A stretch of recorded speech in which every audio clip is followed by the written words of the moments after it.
Friends, എല്ലാവർക്കും നമസ്കാരം. നിങ്ങളേവരും കാത്തിരിക്കുന്ന രേവതിയുടെയും സച്ചിയുടെയും അടുത്ത ആഴ്ചയിലെ സൂപ്പർ ഹിറ്റ് വിശേഷത്തിലേക്ക് എല്ലാ കൂട്ടുകാർക്കും സ്വാഗതം. എല്ലാവർക്കും നല്ലൊരു ശുഭരാത്രിയൊക്കെ നേർന്നുകൊണ്ട് നമുക്ക് അടുത്ത ആഴ്ചയിലെ വിശേഷത്തിലേക്ക് കടക്കാട്ടോ. അതിനു മുമ്പായിട്ട് ആരെങ്കിലും നമ്മുടെ ചാനൽ ആദ്യമായിട്ട് കാണുന്നുണ്ടെങ്കിൽ ഒന്ന് സബ്സ്ക്രൈബ് ചെയ്ത് വെക്കണം. അതിനോടൊപ്പം തന്നെ എല്ലാവരും മാക്സിമം ഒരു ലൈക്ക് അടിച്ചിട്ട് വീഡിയോ കാണാൻ വേണ്ടി ശ്രദ്ധിക്കണേ. അപ്പൊ നമുക്ക് നേരെ വിശേഷത്തിലേക്ക് തന്നെ കടക്കാം. ജനറൽ പ്രമോ ഒക്കെ കിട്ടി. അപ്പൊ എല്ലാവരും അതൊക്കെ കണ്ടിട്ട് ഞെട്ടിയിരിക്കുകയാണ്.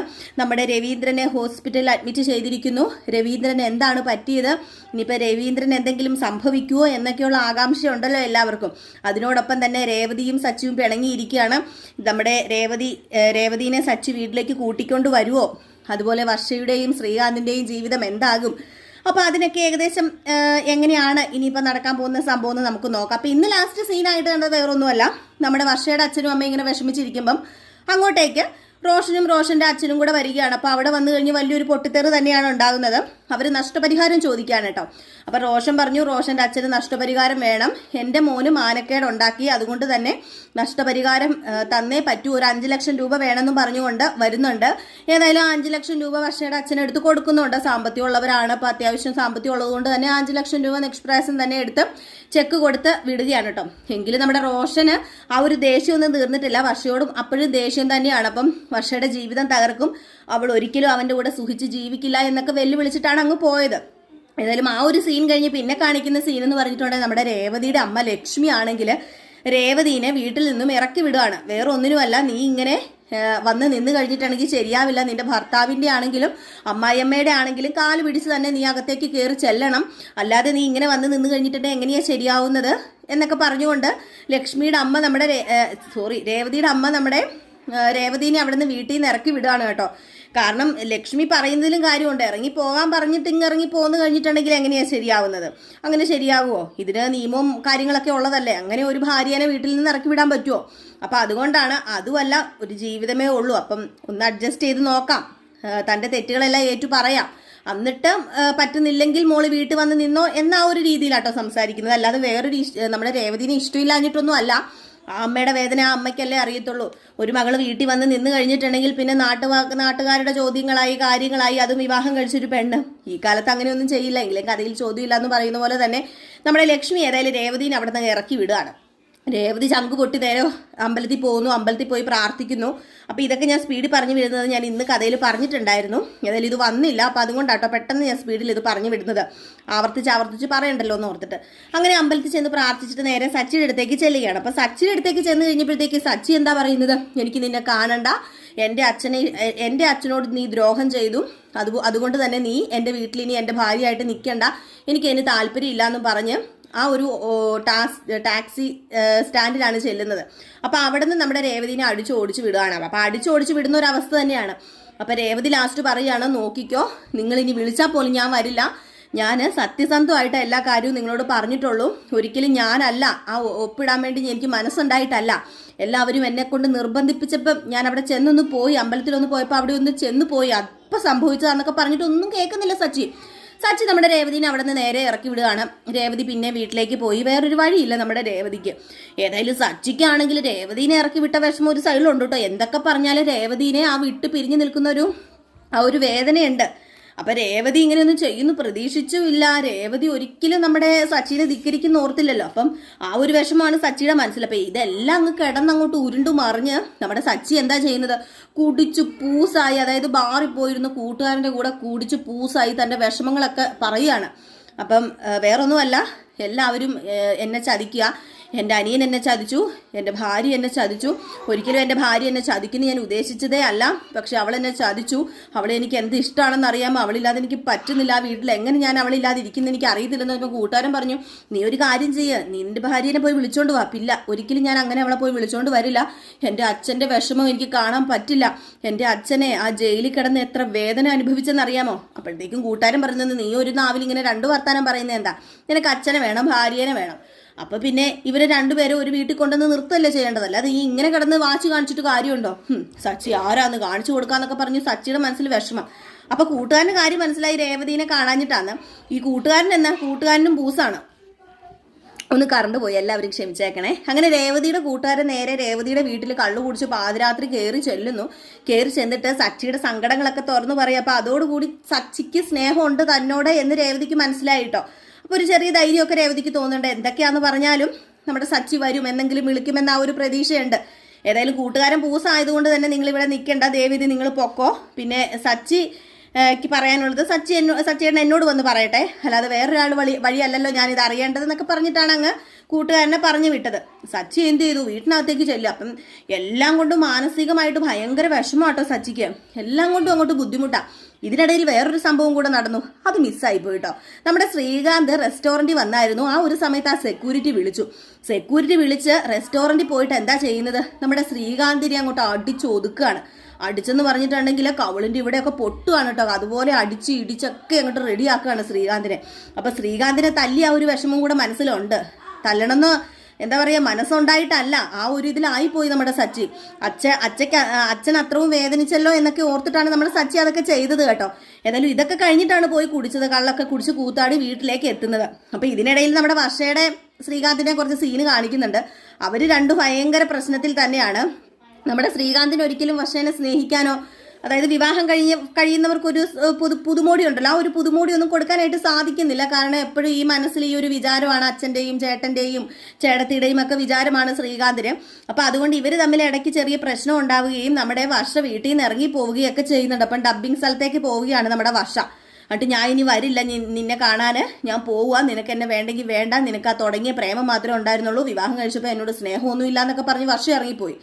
ഇത് നമ്മുടെ ശ്രീകാന്തിന് സഹിക്കില്ല. ശ്രീകാന്ത് പുറകെ പോകുന്നുണ്ട്. ശ്രീകാന്ത് പുറകെ പോയി നമ്മുടെ വർഷയോട് മാപ്പൊക്കെ ചോദിക്കുന്നുണ്ട്. എന്നിട്ടും വർഷ വേണ്ട, എനിക്ക് നിന്റെ ഒരു മാപ്പും വേണ്ട, കോപ്പും വേണ്ട എന്നൊക്കെ പറഞ്ഞിട്ട് പോകുന്നുണ്ട്. എന്നിട്ട് വർഷ തിരിച്ച് വീട്ടിലേക്ക് വരുന്നുണ്ട് കേട്ടോ. ആ ഒരു വിഷമത്തിൽ അങ്ങനെ ചെയ്തതാണെങ്കിലും നമ്മുടെ ശ്രീകാന്തിന്റെ അടുത്തേക്ക് തന്നെ വരികയാണ്. അപ്പൊ ഈയിടെ ആ ഒരു പ്രശ്നം ഉണ്ടാകുന്ന ആ ഒരു സമയത്താണ് നമ്മുടെ ശ്രീകാന്ത് നേരെ റെസ്റ്റോറൻറ്റിലേക്ക് ചെല്ലുന്നത്. കാരണം വർഷ ഡബ്ബിങ് ചെയ്യാൻ വേണ്ടി പോയി, പിന്നെ ശ്രീകാന്തിന് അവിടെ നിൽക്കേണ്ട കാര്യമില്ലല്ലോ. അതുകൊണ്ടാണ് നേരെ റെസ്റ്റോറൻറ്റിലേക്ക് വന്നതും അത്ര ഒരു അടി കിട്ടാൻ കാരണവും. അങ്ങനെ തല്ലി ചതച്ചു എന്ന് വേണമെങ്കിൽ പറയാം. ഈ സമയത്ത് നമ്മുടെ സച്ചി കള്ളൊക്കെ കുടിച്ചിട്ട്, ഈ സമയത്തല്ല, ഈ അടിയൊക്കെ കഴിഞ്ഞിട്ടാണ് കള്ളൊക്കെ കുടിച്ചിട്ട് നേരെ വീട്ടിലേക്ക് ചെല്ലുന്നത്. വീട്ടിലേക്ക് ചെല്ലുമ്പോഴത്തേക്കും എന്താ, വീട്ടിൽ ചെന്നിട്ട് സങ്കടമായി, പറച്ചിലായി, പിറക്കലായി, അങ്ങനെ സങ്കടവും പറഞ്ഞ് അങ്ങോട്ടും പറഞ്ഞ് ഇങ്ങോട്ടും പറഞ്ഞ് ഒന്നും രണ്ടും ആയി. അങ്ങനെ രേവതിനെ കുറിച്ച് കുറ്റം പറയാൻ തുടങ്ങി ചന്ദ്ര.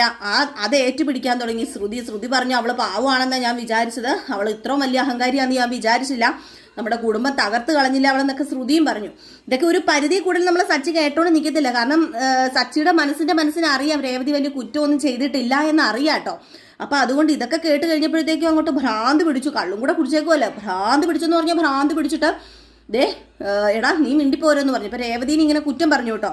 നമ്മുടെ ശ്രുതി പറഞ്ഞു, ഓ അവളെന്റെ ഭാര്യയായിട്ട് വരാത്ത എന്ത് ഭാഗ്യോ, അവളെന്റെ ഭാര്യയായിട്ട് വരുമായിരുന്നെങ്കിൽ ഇപ്പൊ എന്റെ ജീവിതം പോയേനെന്ന് പറഞ്ഞപ്പോഴത്തേക്ക് നീ മിണ്ടിപ്പോരുത്, നീ നിന്റെ കുറ്റം മറച്ചു വെക്കാൻ വേണ്ടി നീ മറ്റുള്ളവരുടെ തലയിൽ കൊണ്ട് നീ കുറ്റം വെക്കരുത്.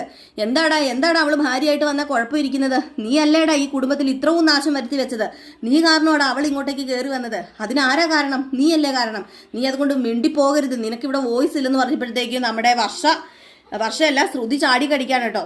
നമ്മുടെ സച്ചിയോട് പറയുകയാണ്, എൻ്റെ ഭർത്താവിനെ പേടിപ്പിക്കരുത്, നിങ്ങൾ അങ്ങനെ ചെയ്യരുതെന്നൊക്കെ പറഞ്ഞു. ലാസ്റ്റ് എന്ത് ചെയ്തു, നമ്മുടെ സച്ചി അവിടെ കിടന്നിട്ട് കള്ളു കുടിച്ച് ബഹളം ഉണ്ടാക്കി സുധീനെ അടിച്ചു. അങ്ങോട്ടും ഇങ്ങോട്ടും അടിയും ബഹളമായി. ഇത് രവീന്ദ്രനെ കണ്ടിട്ട് രവീന്ദ്രന് നിൽക്കാൻ പറ്റുമോ? രവീന്ദ്രൻ ഒന്നാമത് മാനസികമായിട്ട് ബുദ്ധിമുട്ടാണ് ഫുള്ള്.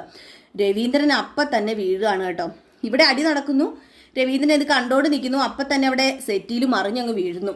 പോയില്ലേ, തീർന്നില്ലേ കാര്യം. നമ്മുടെ സച്ചിയും എല്ലാവരും പേടിച്ചു നിലവിളിച്ച് നേരെ ഹോസ്പിറ്റലിലേക്ക് എടുത്തോണ്ട് പോവുകയാണ് കേട്ടോ. ഹോസ്പിറ്റലിൽ ചെന്ന് കഴിയുമ്പോൾ എന്താണ് സംഭവം, വേറെ ഒന്നുമല്ല, നമ്മുടെ രവീന്ദ്രന് ബ്ലോക്കാണ്. അപ്പോൾ ഒരു പെട്ടെന്ന് ഈ ബ്ലോക്ക് മാറ്റാൻ വേണ്ടി ഒരു സർജറി ചെയ്യണം.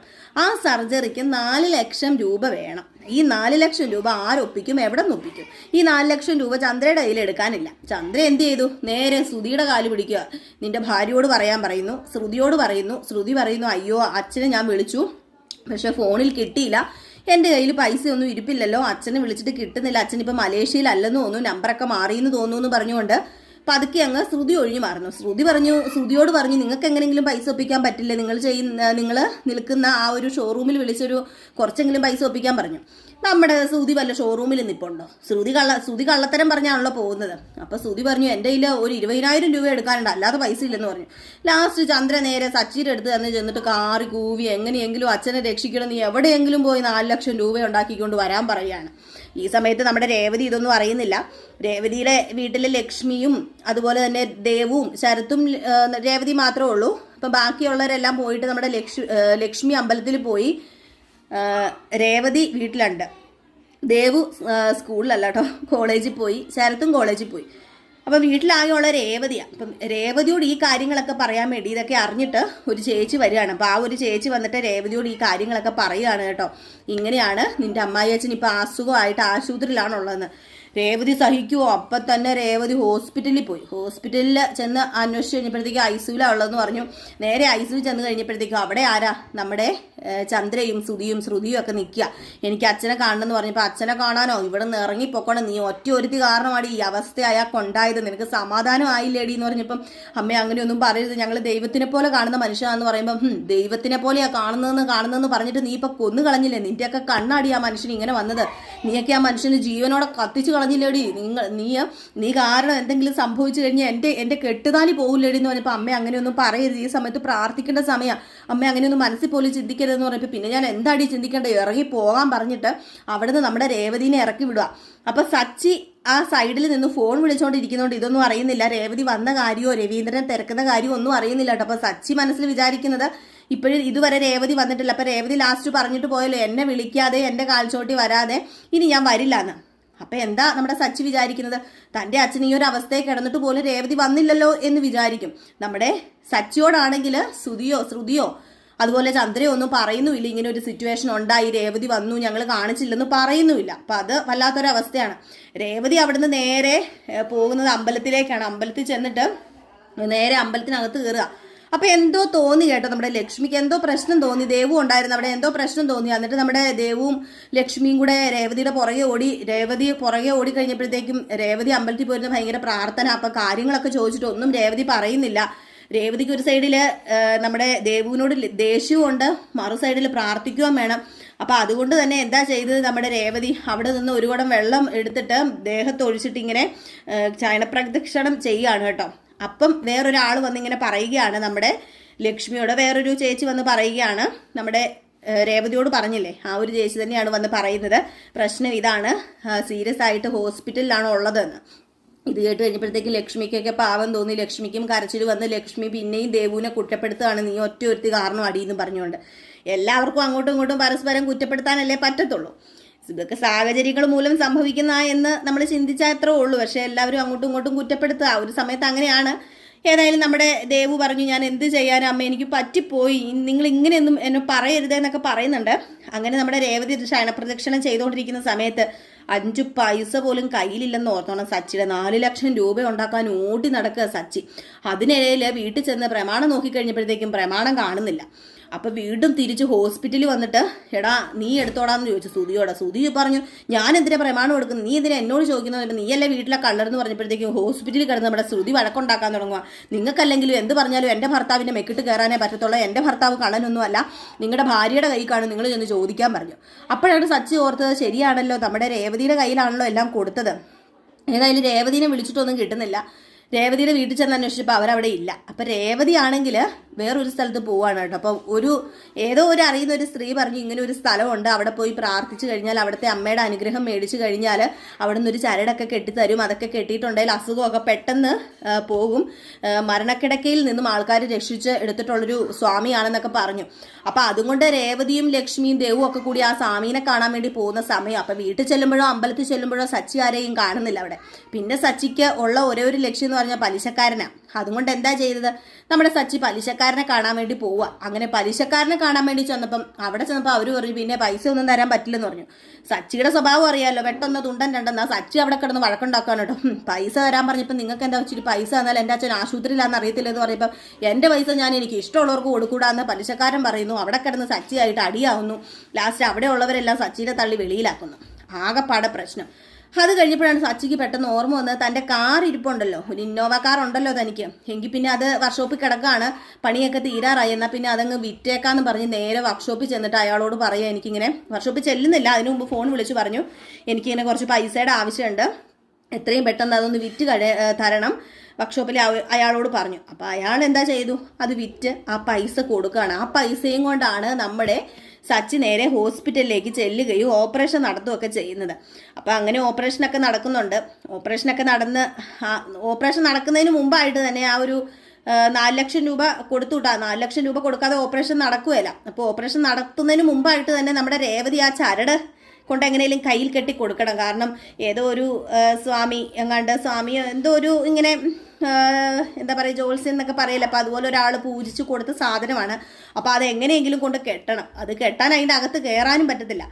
അങ്ങനെ നമ്മുടെ സച്ചിയുടെ ഒരു കൂട്ടുകാരനുണ്ടല്ലോ, ആ കൂട്ടുകാരൻ സച്ചിയുടെ കൂട്ടുകാരനല്ല, സോറി, രവീന്ദ്രൻ്റെ കൂട്ടുകാരനുണ്ടല്ലോ, ആ കൂട്ടുകാരൻ രവീന്ദ്രനെ കാണാൻ വന്നിരുന്നു.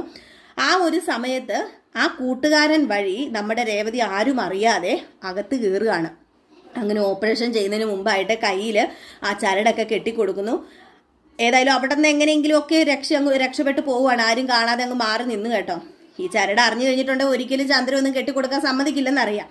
ആ കൂട്ടുകാരൻ അവിടെ ഉള്ളത്, രവീന്ദ്രൻ്റെ കൂട്ടുകാരൻ അവിടെ ഉള്ളത് കൊണ്ടാണ് ആ ചരട് കെട്ടിക്കൊടുക്കാൻ പറ്റിയത്. ഈ സമയത്ത് നമ്മുടെ ചന്ദ്ര അമ്പലത്തിലൊക്കെ പോയിട്ട് വരികയും ഓപ്പറേഷന് മുമ്പായിട്ട് കുറിയൊക്കെ തൊട്ട് കൊടുക്കുകയൊക്കെ ചെയ്തു. അങ്ങനെ ഓപ്പറേഷത്തിന് കയറ്റുന്നതിന് മുമ്പ് നമ്മുടെ ശ്രീകാന്ത് ഈ കാര്യങ്ങളൊക്കെ അറിയാം.